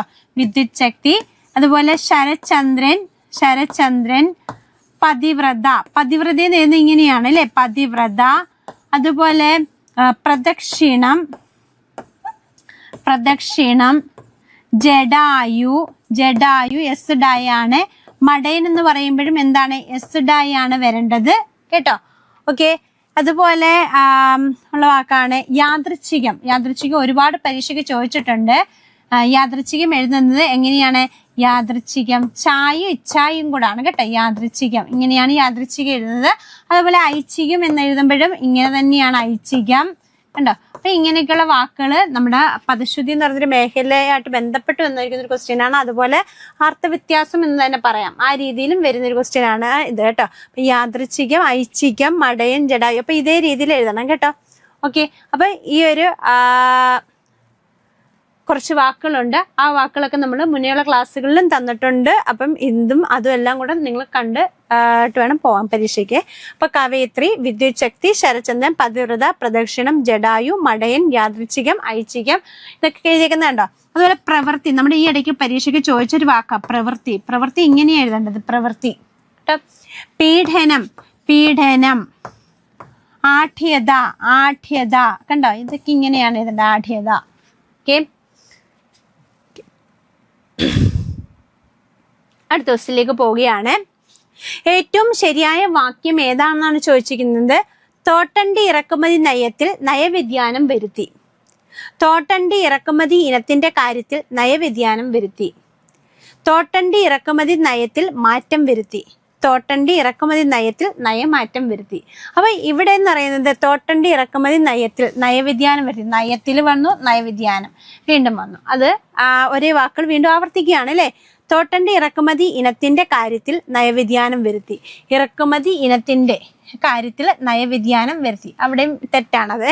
തോട്ടണ്ടി ഇറക്കുമതി നയത്തിൽ മാറ്റം വരുത്തി. തോട്ടണ്ടി ഇറക്കുമതി നയത്തിൽ നയമാറ്റം വരുത്തി. നയത്തിൽ നയമാറ്റം, ഇവിടെ നയവ്യതിയാനം അല്ലേ എന്നൊക്കെയാണ് കിടക്കുന്നത്. അപ്പം നമ്മുടെ ശരി ഉത്തരം ഏതാണ്? ഇതാണ്, തോട്ടണ്ടി ഇറക്കുമതി നയത്തിൽ മാറ്റം വരുത്തി എന്നാണ്. അപ്പം നമ്മള് രണ്ട് പദങ്ങൾ, ഒരേ വാക്യത്തില് രണ്ട് പദങ്ങൾ വന്നിരിക്കുന്നു, ഒരേ അർത്ഥം വരുന്ന പദങ്ങളാണ് വന്നിരിക്കുന്നത്. അപ്പൊ അങ്ങനെ വരുന്നതിന് നമ്മൾ പൗനരുക്ത്യം എന്നാണ് പറയുന്നത്. അപ്പൊ ഇത് എന്തിനകത്ത് വരുന്നതാണ്? ഈ തെറ്റ് പൗനരുക്ത്യം എന്ന് പറയുന്ന ഒരു ഭാഗത്ത് വരുന്നതാണ് കേട്ടോ. ഓക്കെ. നമുക്ക് ഇപ്പം പരീക്ഷകൾക്കൊക്കെ എന്താണ് തെറ്റെന്ന്, ഈ തെറ്റിന് പറഞ്ഞ പേരെന്താണെന്ന് ചോദിക്കുന്നുണ്ട്. അപ്പൊ പൗനരുക്ത്യമാണ് ഇത്. ഇനി വാക്കുകള് അക്ഷരത്തെറ്റായിട്ട് തരും. ഇപ്പൊ നമ്മൾ നേരത്തെ എഴുതിയില്ലേ, അപ്പൊ ആ വാക്കുകള് അക്ഷരത്തെറ്റായിട്ട് തരും. അതായത് ഇപ്പൊ അവളെ യാദൃച്ഛികമായി കണ്ടു എന്ന് പറയുന്നു. അപ്പൊ യാദൃച്ഛികം ഇങ്ങനെയാണ് എഴുതിയിരിക്കുന്നതെങ്കിൽ അതെന്താണ്? തെറ്റാണ് അല്ലേ. അപ്പൊ ഇങ്ങനെ അക്ഷരത്തെറ്റോടുകൂടി വാക്കുകൾ വരികയാണെങ്കിൽ അതിന് നമുക്ക് എന്ത് പറയാം? പദദോഷം എന്ന് പറയാം. പൗനരുക്ത്യം എന്ന് പറഞ്ഞാൽ എന്താ? പൗനരുക്ത്യം എന്ന് പറഞ്ഞു കഴിഞ്ഞാല് ഒരേ വാക്ക് ആവർത്തിച്ച് വരും. അപ്പം ഇതിനെ നമുക്ക് എന്താ പറയാം, പൗനരുക്ത്യം എന്ന് പറയാം. ഇനി ക്രമം തെറ്റിച്ച് നമുക്ക് സെന്റൻസ് തരാറുണ്ട്. അങ്ങനെ തരികയാണെങ്കിൽ അതിനെ പദക്രമ ഭംഗം എന്ന് പറയും. ഉദാഹരണം പറയാ, അധ്യാപകൻ പഠിക്കാത്തതിന് കുട്ടികളെ ശിക്ഷിച്ചു. അധ്യാപകൻ പഠിക്കാത്തതിന് കുട്ടികളെ ശിക്ഷിച്ചു എന്ന് പറഞ്ഞാൽ അത് തെറ്റാണ്. അപ്പം നമുക്ക് എങ്ങനെ എഴുതേണ്ടത്, പഠിക്കാത്തതിന് കുട്ടികളെ അധ്യാപകൻ ശിക്ഷിച്ചു. അപ്പൊ അവിടെ വാക്കുകൾ തന്നിരിക്കുന്നത് ക്രമീകരിച്ചിരിക്കുന്നത് എന്നത് തെറ്റാണ്. അതിന് നമുക്ക് എന്താ പറയാം, പദക്രമ ഭംഗം എന്ന് പറയും കേട്ടോ. അപ്പൊ ഇങ്ങനെയൊക്കെയുള്ള ഒന്നുകൂടൊന്ന് ശ്രദ്ധിച്ചിരിക്കണം. അതായത് നമ്മുടെ പരീക്ഷകൾക്ക് ഇപ്പൊ ഇങ്ങനെ ചോദിക്കുന്നുണ്ട്, ഒരു സെന്റൻസ് തന്നിട്ട് അത് ഏതെങ്കിലും രീതി തെറ്റ് തന്നിട്ട് അതിന് പറയുന്ന പേരെന്താണെന്ന് ചോദിച്ചു. അപ്പം നമ്മൾ പറഞ്ഞു ഒരേ വാക്കുകൾ ആവർത്തിച്ച് വരികയാണെങ്കിൽ അതെന്തായിരിക്കും, പൗനരുക്തി ആയിരിക്കും. ഇനി അക്ഷരത്തെറ്റോട് കൂടി ഒരു വാക്കാണ് വരുന്നത് എങ്കിൽ അതെന്താണ്, പദദോഷമാണ്. ഇനി പദക്രമ ഭംഗം എന്ന് വെച്ച് കഴിഞ്ഞാൽ ഓർഡർ മാറി തരുന്ന സെന്റൻസ് ആണ് എങ്കിൽ അതിന് നമുക്ക് എന്ത് പറയാം, പദക്രമ ഭംഗം എന്ന് പറയാം. ക്ലിയർ ആണല്ലോ. അടുത്തൊരു ക്വസ്റ്റ്യൻ ഇതായിരുന്നു, മിടുക്കർ എന്നത് കേട്ടോ. മിടുക്കർ എന്നത് ഏത് ബഹുവചനം എന്നാണ്? അപ്പൊ സലിംഗ ബഹുവചനം, അലിംഗ ബഹുവചനം, നപുംസക ലിംഗ ബഹുവചനം, പൂജക ബഹുവചനം. ഇതാണ് നമ്മുടെ ക്വസ്റ്റ്യൻ. അപ്പം മിടുക്കർ എന്നത് നമ്മൾ ഒരുപാട് ക്ലാസ്സുകളിൽ എടുത്തിട്ടുണ്ട്. അത് എന്നത്തെ വരുന്നത്, അലിംഗ ബഹുവചനത്തിലാണ് വരുന്നത് അല്ലെ. അലിംഗ ബഹുവചനം അതായത് സ്ത്രീലിംഗ ശബ്ദവും പുല്ലിംഗ ശബ്ദവും ഒരുമിച്ച് വരുന്നതിനെയാണ് നമ്മൾ എന്ത് പറയുന്നത്, അലിംഗ ബഹുവചനം എന്ന് പറയുന്നത്. അപ്പം നമ്മൾ മുന്നേറുള്ള ഒരുപാട് ക്ലാസ്സുകളിൽ എടുത്തു തന്നിട്ടുള്ള ഒരു ടോപ്പിക്കാണ്. ഒന്നും കൂടെ ഒന്ന് പറയുകയാണ്, ലിംഗം വചനം എന്ന് പറയുന്ന ഒരു ടോപ്പിക്കിൽ നിന്നാണ് ഈ ഒരു ക്വസ്റ്റ്യൻ വന്നിരിക്കുന്നത്. അപ്പൊ ലിംഗം എന്ന് പറഞ്ഞു കഴിഞ്ഞാല് ഒരു നാമപദം സൂചിപ്പിക്കുന്ന വസ്തു ആൺവിഭാഗത്തിലെ ആണോ അതോ പെൺവിഭാഗത്തിലാണോ, രണ്ടിലും പെടാത്തതാണോ എന്നൊക്കെ കാണിക്കുന്നതാണ് ലിംഗം. അപ്പോൾ ഒരു നാമം എന്താണ്, സ്ത്രീലിംഗമാണോ പുല്ലിംഗമാണോ നപുംസകമാണോ എന്ന് കാണിക്കുന്നതാണ് എന്ന് പറയുന്നത് ലിംഗം എന്ന് പറയുന്നത്. ലിംഗം 3 വിധത്തിലുണ്ടെന്ന് നമ്മൾ പറയുന്നു. അതാണ് നമ്മൾ പറഞ്ഞത്, സ്ത്രീലിംഗവും പുല്ലിംഗവും നപുംസക ലിംഗവും ആണ് അല്ലെ. അപ്പൊ സ്ത്രീലിംഗം എന്ന് വെച്ചാൽ ആദ്യം പുല്ലിംഗം, ആൺവിഭാഗത്തിൽപ്പെടുന്ന നാമങ്ങളാണ് പുല്ലിംഗത്തിൽപ്പെടുന്നത്. ആൺവിഭാഗത്തിൽപ്പെടുന്ന നാമങ്ങൾ, ഇതിന്റെ പ്രത്യയം നമുക്ക് പഠിച്ചിരിക്കണം, അന്നാണ്. അപ്പൊ പുല്ലിംഗത്തിന്റെ പ്രത്യയം എന്താണ്, അന്നാണ്. നമ്മുടെ പരീക്ഷകൾക്ക് മിക്കവാറും ഇങ്ങനെയൊക്കെ ഉള്ള കാര്യങ്ങൾ കയറി ചോദിക്കാറുണ്ട്. ഉദാഹരണം പറയുകയാണെങ്കിൽ കേമൻ, അവൻ, കള്ളൻ, മൂപ്പൻ എന്നൊക്കെ പറഞ്ഞപ്പോ അന്നിൽ അവസാനിച്ച്. അപ്പൊ അന്നാണ് എന്തിന്റെ പ്രത്യയം, പുല്ലിംഗത്തിന്റെ പ്രത്യയം. എന്നാല് എല്ലാ പുല്ലിംഗ ശബ്ദവും അന്നിൽ അവസാനിക്കാറില്ല. അപ്പൊ ആൺകുട്ടി എന്ന് പറയുമ്പം അത് അന്നിലല്ല അവസാനിച്ചത്, പക്ഷെ നമുക്കറിയാം അതെന്താണ്, പുല്ലിംഗ ശബ്ദമാണ് എന്നറിയാം. അപ്പൊ പ്രത്യയം ചോദിക്കുമ്പോൾ നിങ്ങൾ ഓർക്കുക എന്താണ്, അന്ന്. പുല്ലിംഗത്തിന്റെ പ്രത്യയം എന്താണ്, അന്നാണ്. അടുത്തത് സ്ത്രീലിംഗമാണ്. സ്ത്രീലിംഗം എന്ന് വെച്ചാൽ പെൺവിഭാഗത്തിൽപ്പെടുന്ന നാമങ്ങളെയാണ് നമ്മൾ എന്ത് പറയുന്നത്, സ്ത്രീലിംഗം എന്നത്. പെൺവിഭാഗത്തിൽപ്പെടുന്ന നാമങ്ങളാണ് സ്ത്രീലിംഗം. അതിന്റെ പ്രത്യയം ഈ ആണ്, ഈ. ഉദാഹരണം പെൺകുട്ടി, മിടുക്കി ഇല്ലേ എന്നൊക്കെ പറയുമ്പോൾ, കേമി എന്നൊക്കെ പറയുമ്പോൾ ഈൽ അവസാനിച്ചു. എന്നാൽ എല്ലാ പദങ്ങളും ഈൽ അവസാനിക്കാറില്ല. അധ്യാപിക എന്ന് പറയുമ്പം ഈലാണ് അവസാനിച്ചത് അല്ല, പക്ഷെ അതെന്താണ്, സ്ത്രീലിംഗ ശബ്ദമാണ്. ഓക്കെ. അപ്പൊ പ്രത്യയം ചോദിച്ചു കഴിഞ്ഞാൽ, സ്ത്രീലിംഗത്തിന്റെ പ്രത്യയം ചോദിച്ചു കഴിഞ്ഞാൽ ഈയം, പുല്ലിംഗത്തിന്റെ പ്രത്യയം ചോദിച്ചു കഴിഞ്ഞാൽ എന്താണ്, അന്നുമാണ്.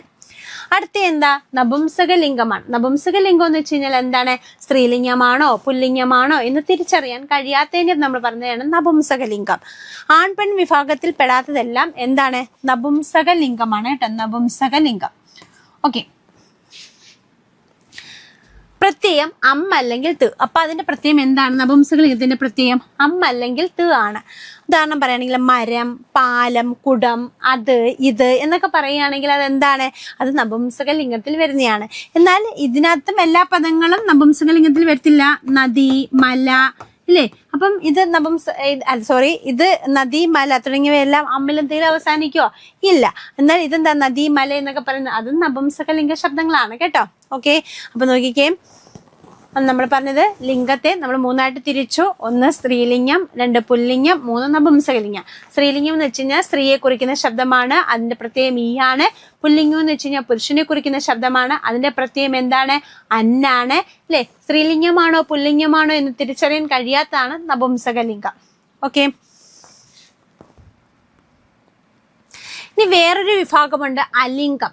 അലിംഗം അല്ലെങ്കിൽ സാമാന്യ ലിംഗം, അതും അല്ലെങ്കിൽ നമുക്ക് ഇതിന് വേറൊരു പേര് പറയാം, ഉഭയലിംഗം എന്ന് പറയാം. എന്താ പറയാം, ഉഭയലിംഗം എന്ന് വെച്ച് കഴിഞ്ഞാല് സ്ത്രീലിംഗത്തെയും പുല്ലിംഗത്തെയും ഒരുമിച്ച് ചേർത്ത് പറയുന്ന ശബ്ദങ്ങളെയാണ് നമ്മൾ അലിംഗം അല്ലെങ്കിൽ സാമാന്യലിംഗം അല്ലെങ്കിൽ ഉഭയലിംഗം എന്നൊക്കെ പറയുന്നത്.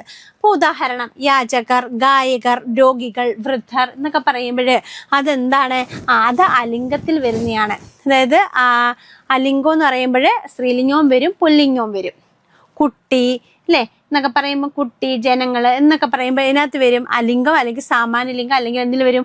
ഉഭയലിംഗത്തിൽ വരും. മനസ്സിലായി പറഞ്ഞത്? അപ്പോൾ സ്ത്രീലിംഗം എന്ന് പറഞ്ഞാൽ സ്ത്രീയെ കുറിക്കുന്ന ശബ്ദം, പുല്ലിംഗം എന്ന് പറഞ്ഞാൽ പുരുഷനെ കുറിക്കുന്ന ശബ്ദം.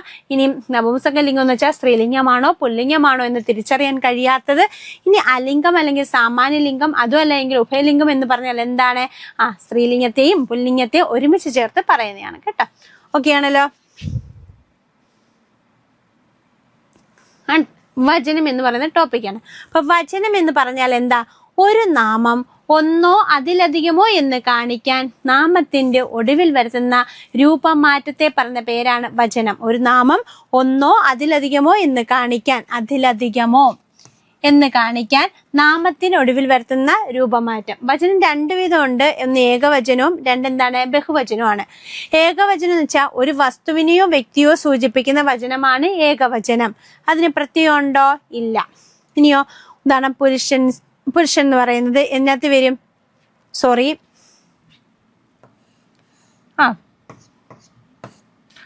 ഉദാഹരണം പൂവെന്ന് നമുക്ക് പറയാം കേട്ടോ. പൂവ്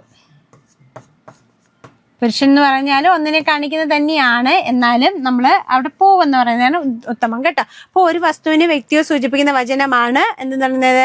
ഏകവചനം. പ്രത്യേകം ഇല്ല. ഉദാഹരണം പുരുഷൻ, പൂവ് എന്നൊക്കെ പറയാം നമുക്ക്. അപ്പൊ ഇവിടെ ഒന്നിനെ കാണിക്കുന്നില്ല. സ്ത്രീയെ കുറിക്കുന്നതാണ്.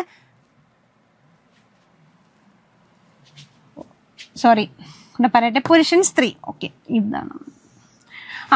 അപ്പൊ നോക്കിയേ, ഏകവചനം എന്ന് വെച്ചാൽ ഒരു വസ്തുവിനെയോ വ്യക്തിയോ സൂചിപ്പിക്കുന്ന വചനമാണ്. ഇതിന് പ്രത്യയം ഇല്ല. ഉദാഹരണം പുരുഷൻ, സ്ത്രീ എന്നൊക്കെ പറയുന്നു. പിന്നെ പൂവ് എന്നൊക്കെ പറയുമ്പോൾ അത് എന്താ? ഒന്നിനെയാണ് കാണിക്കുന്നതെന്ന് ഓർക്കണം കേട്ടോ. ഇനി ബഹുവചനം എന്ന് വെച്ച് കഴിഞ്ഞാൽ ഒന്നിൽ കൂടുതൽ എണ്ണത്തെയാണ് കാണിക്കുന്നത്. ബഹുവചനം എന്ന് വെച്ചാൽ ഒന്നിൽ കൂടുതൽ എണ്ണത്തെ കാണിക്കുന്നു. ഉദാഹരണം പറയുമ്പോഴെങ്കിൽ പുരുഷന്മാര്, സ്ത്രീകള് എന്നൊക്കെ പറയുമ്പോൾ ഇതിനകത്ത് വരും പൂക്കള് എന്നൊക്കെ പറയുമ്പോൾ ബഹുവചനത്തിൽ വരത്തില്ലേ? മനസ്സിലാവുന്നുണ്ടോ? അപ്പോൾ ഒന്നിനെ കാണിക്കുന്നതാണ് എന്തെന്ന് പറയുന്നത്? ഏകവചന. ഒന്നിൽ കൂടുതൽ എണ്ണത്തെ കാണിക്കുന്നതാണ് ബഹുവചന. ഓക്കെ, അപ്പം മനസ്സിലായല്ലോ ഇത്. അപ്പം എന്താണ് നമ്മൾ പറഞ്ഞത്? വചനം എന്ന് വെച്ച് കഴിഞ്ഞാൽ എന്താണ്? ഒരു നാമം ഒന്നോ അതിലധികമോ എന്ന് കാണിക്കാൻ നാമത്തിന്റെ ഒടുവിൽ വരുത്തുന്ന രൂപമാറ്റം. വചനം എത്ര വിധം ഉണ്ടെന്നാ പറഞ്ഞത്? രണ്ട് വിധമുണ്ട്. ഏകവചനമുണ്ട്, ബഹുവചനമുണ്ട്. ഏകവചനം ഒന്നിനെ കാണിക്കുന്നു. അപ്പൊ ഉദാഹരണമാണ് പുരുഷൻ, സ്ത്രീ, പൂവ് എന്നൊക്കെ പറയുന്നത്. ബഹുവചനം എന്ന് പറയുമ്പോൾ ഒന്നിൽ കൂടുതൽ എണ്ണത്തെ കാണിക്കുന്നു. അപ്പൊ അതിന് പുരുഷന്മാർ, സ്ത്രീകൾ, പൂക്കൾ എന്നൊക്കെ പറയാം. ഓക്കെ, അടുത്തത് ഈ ബഹുവചനത്തെ നമ്മൾ എത്രയായിട്ട് തിരിക്കുക? മൂന്നായിട്ട് തിരിക്കുകയാണ്. സലിംഗ ബഹുവചനം, അലിംഗ ബഹുവചനം, പൂജക ബഹുവചനം എന്നൊക്കെ. ഈ ഭാഗം ഇമ്പോർട്ടൻ്റ് ആണ്. സലിംഗ ബഹുവചനം എന്ന് വെച്ച് കഴിഞ്ഞാൽ സ്ത്രീലിംഗത്തെയോ പുല്ലിംഗത്തെയോ നപുംസകലിംഗത്തെയോ പ്രത്യേകം വേർതിരിച്ചറിയാവുന്ന ബഹുവചനം. ഓക്കെ, ശ്രദ്ധിക്കുക. ഒന്നീ സ്ത്രീലിംഗ ശബ്ദം വരും, അല്ലെങ്കിൽ പുല്ലിംഗ ശബ്ദം വരും, അതും അല്ലെങ്കിൽ നപുംസകലിംഗ ശബ്ദം. അപ്പൊ ഈ മൂന്നെണ്ണത്തിന്റെയും ബഹുവചന രൂപമാണ് തരുന്നതെങ്കിൽ അത് ഇതിനകത്താ വരുന്നത് സലിംഗ ബഹുവചനം. അതായത് ലിംഗ ബഹുവചനത്തോടുകൂടി പറയുന്നതാണ് എന്തെന്ന് പറയുന്നത്? സലിംഗ ബഹുവചനം. ഉദാഹരണം സ്ത്രീകള്, പുരുഷന്മാർ, ആൺകുട്ടികൾ, പെൺകുട്ടികൾ, മരങ്ങൾ, നദികൾ. അതായത് സ്ത്രീലിംഗ ശബ്ദം വന്നു, പുല്ലിംഗ ശബ്ദം വന്നു, അതുപോലെ എന്തും വന്നു? നപുംസകലിംഗ ശബ്ദം വന്നു. ഇതിന്റെയൊക്കെ ബഹുവചന രൂപമാണ് എവിടെ വരുന്നത്? സലിംഗ ബഹുവചനത്തിൽ വരുന്നത്. ക്ലിയർ ആയല്ലോ? അടുത്തതാണ് അലിംഗ ബഹുവചനം. അലിംഗ ബഹുവചനം എന്ന് വെച്ച് കഴിഞ്ഞാല് സ്ത്രീലിംഗ ശബ്ദവും പുല്ലിംഗ ശബ്ദവും ഒരുമിച്ച് സൂചിപ്പിക്കുന്ന ബഹുവചനമാണ്. സ്ത്രീലിംഗ ശബ്ദവും പുല്ലിംഗ ശബ്ദവും ഒരുമിച്ച് സൂചിപ്പിക്കുന്ന ബഹുവചനം.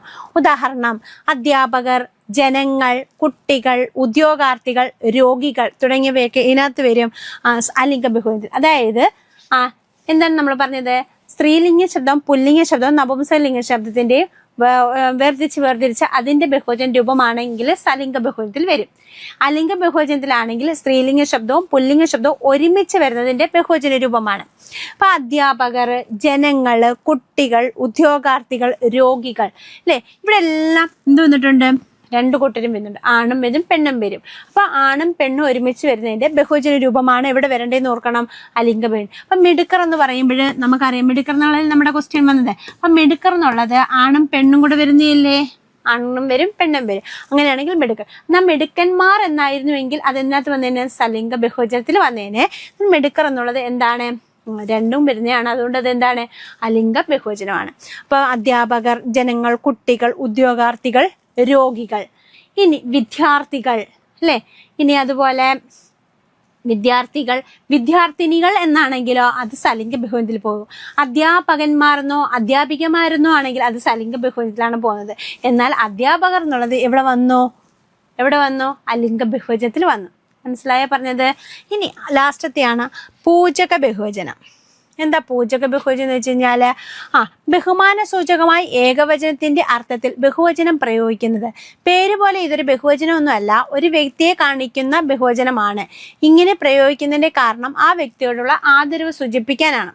അതായത് പൂജക ബഹുവചനം എന്ന് വെച്ച് കഴിഞ്ഞാൽ ഒരാളെ കാണുകയുള്ളൂ. ബഹുമാന സൂചകമായിട്ട് നമ്മൾ എന്ത് ചെയ്യുന്നു, ബഹുവചന പ്രത്യയം ചേർക്കുന്നു.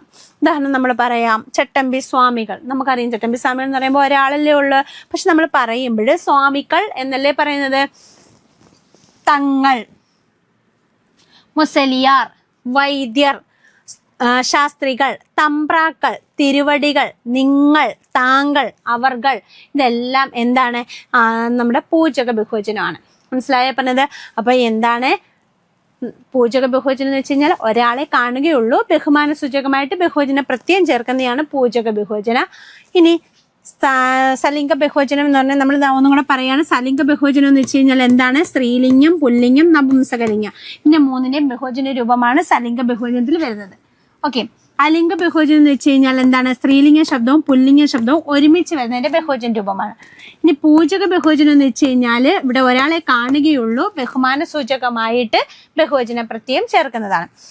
നമ്മുടെ പരീക്ഷകൾക്ക് ചോദിച്ചിട്ടുള്ള മറ്റൊരു കാര്യമാണ് വചനപ്രത്യയങ്ങൾ ഏതൊക്കെയാണെന്ന്. ഒരുപാട് പരീക്ഷകൾക്ക് ഈ ഒരു ക്വസ്റ്റ്യൻ വന്നിട്ടുണ്ട്. വചനപ്രത്യയങ്ങൾ എന്ന് പറയുന്നത് ഏതാണ്, വചനപ്രത്യയങ്ങൾ ഏതാണ്, അറ്, മാർ, കൾ. അതായത് ഇതിന് വചനപ്രത്യയങ്ങൾ എന്ന് പറയുന്നത്. ഇനി ഇത് ഇതിനകത്ത് വരുന്നതാണ് ബഹുവചനത്തിന്റെ പ്രത്യയങ്ങളാണ് കേട്ടോ. ഈ വചനപ്രത്യയങ്ങൾ എന്ന് പറയുന്നത് എന്തിന്റെ പ്രത്യയങ്ങളാണെന്ന് ഓർക്കുക, ബഹുവചനത്തിന്റെ പ്രത്യയങ്ങളാണ്, ബഹുവചന പ്രത്യയങ്ങളാണ്. അതായത് ഏകവചനത്തിന് എന്തോ ഇല്ല, പ്രത്യയം ഇല്ല. ബഹുവചനത്തിന്റെ പ്രത്യയങ്ങളാണ് അറ്, മാർ, കള്ള്. നമുക്ക് ഈ കഴിഞ്ഞ ഒരു പരീക്ഷയ്ക്ക് ചോദിച്ചിട്ടുണ്ടായിരുന്നു, താഴെ തന്നിരിക്കുന്നതിൽ ബഹുവചന പ്രത്യയം, അതായത് അലിംഗ ബഹുവചന പ്രത്യയം ഏതാണെന്ന് ചോദിച്ചിട്ടുണ്ടായിരുന്നു. അപ്പൊ ആൻസറിൽ പിന്നെ ഓപ്ഷനിൽ കിടപ്പുണ്ടായിരുന്നു കേട്ടോ. അപ്പൊ അറാണ്, അറ്, മാർക്കൾ. ഇത് മൂന്നും എന്തിന്റെ തന്നെയാണ്, ഈ മൂന്ന് ബഹുവചനത്തിന്റെയും എന്താണ് പ്രത്യയങ്ങൾ തന്നെയാണ്. അതായത് അറ്, മാർക്കൾ. ഏകവചനത്തിന് പ്രത്യയം ഇല്ല, ബഹുവചന പ്രത്യയങ്ങളാണ് അറ്, മാറ്, കള്ള്. ഓക്കെ. അപ്പൊ ഈ ഒരു ക്വസ്റ്റ്യൻ നമ്മുടെ ഇപ്പം അതായത് 10ാമത്തെ ക്വസ്റ്റ്യൻ തന്നത് ഇപ്പം നടന്നു കഴിഞ്ഞാൽ ബീറ്റ് ഫോറസ്റ്റിന് ചോദിച്ചൊരു ക്വസ്റ്റ്യൻ ആണ് കേട്ടോ. ഒരെണ്ണം നമുക്ക് ഇതുമായിട്ട് ബന്ധപ്പെട്ട് തന്നിരിക്കുന്ന ഒരു വേറൊരു ക്വസ്റ്റ്യൻ ആയിരുന്നു. അതായത് എനിക്കൊന്ന് ഇംഗ്ലീഷ് തർജ്ജമ ചെയ്യാനുള്ള ഒരു ക്വസ്റ്റ്യൻ ആയിരുന്നു. അപ്പൊ ഞാൻ ഈ ഒരു ഭാഗം പറയാൻ വേണ്ടിയിട്ട് ഇത് ആഡ് ചെയ്തതാണ്. അപ്പൊ നിങ്ങൾ എന്ത് ചെയ്യുക, ഇത് ഇമ്പോർട്ടൻ്റ് ആണ്, ഇത് കൃത്യമായിട്ട് പഠിച്ചു വെച്ചിരിക്കണം കേട്ടോ.